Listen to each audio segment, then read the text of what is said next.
ওই বাবুর জন্য চিলি চিকেন করছি, ম্যারিনেট করে রেখেছিলাম আধ ঘন্টা দিয়ে, আদা রসুনের পেস্ট, গোলমরিচ, কাঁচা লঙ্কা, কর্নফ্লাওয়ার ডিম দিয়ে। আর এই যে এখানে সবজিটা কেটে রেখেছি, বাবু খেতে খুব ভালোবাসে।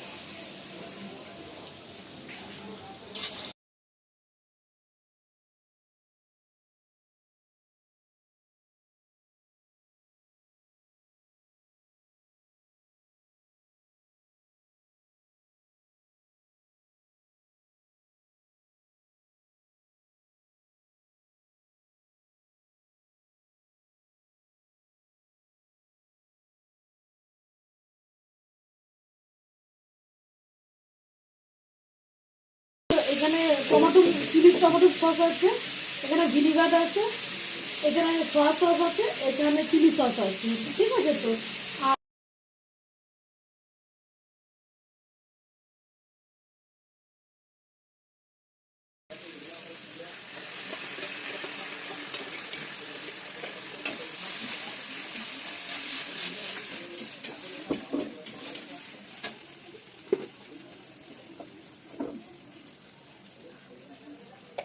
নুন অ্যাড করলাম, অল্প দিলাম, কথার মধ্যে নুন থাকে না, ওই জন্য গুঁড়ো।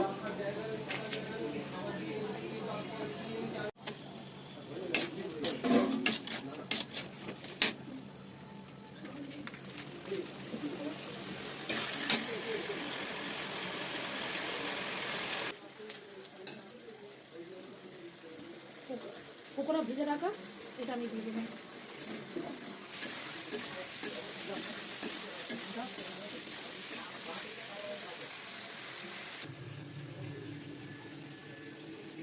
Chilli chicken complete.